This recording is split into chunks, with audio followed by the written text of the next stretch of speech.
Thank you, Mr. Speaker, and thank you to the gentlewoman from New York, Ms. Velasquez, for yielding. I rise today to speak in strong support of the Successful Entrepreneurship for Reservists and Veterans Act, or the SERV Act, which I introduced alongside my friend and colleague from Missouri, Mr. Alford.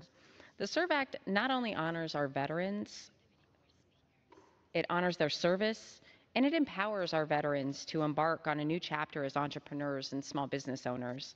My mom served in the Army for 20 years. My grandfather served as well. And through them, I learned so much about service, about leadership, and certainly about dedication to country. Our veterans have defended our freedoms from so many things, and they have done that with unwavering commitment.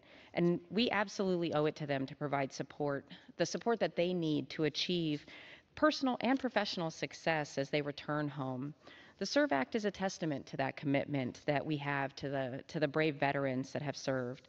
And it's necessary because veterans do face distinct barriers when transitioning to civilian life, and specifically when starting a business. Those challenges can include overcoming stigmas around physical disability or post-traumatic stress disorder, as well as difficulty accessing credit. It forces small businesses to sometimes turn to alternative lenders, which can be predatory or more expensive than traditional sources.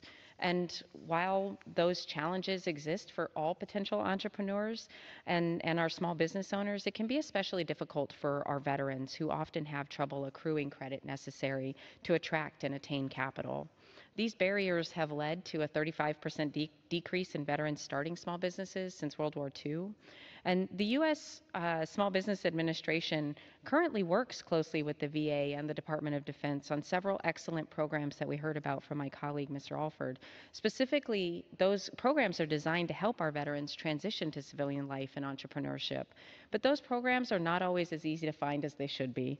The SERV Act recognizes those unique challenges and works to address them directly, fostering economic growth at the local level and harnessing the immense potential that our veteran communities have. One key provision of this legislation is the commission of a Government Accountability Office report on the ability of veterans and reservists to access capital and credit, which are crucial building blocks to opening a business. This report would include analysis on common sources of credit and how deployment of credit impacts our service members and their individual credit. Moreover, the bill requires an interagency task force at the SBA to develop an action plan for greater outreach of programs that already exist for veterans transitioning into the business world. That task force would report its findings annually to Congress on how the SBA can better support veterans, service-disabled veterans, reservists, and their families. The district I represent in Kansas includes a large rural population, and we know that businesses with fewer than 500 employees account for a majority of our rural establishments and employers.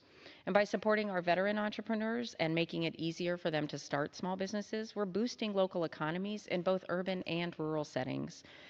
I often say that due to the specialized training and learned skill set, there are few people that are as well suited to start and operate a small business as our veterans. The SERV Act is going to help those folks who served in uniform do just that. By providing enhanced access to SBA resources and programs, we're investing in the entrepreneurial spirit of our veterans. We're fostering economic growth, and we're strengthening our communities.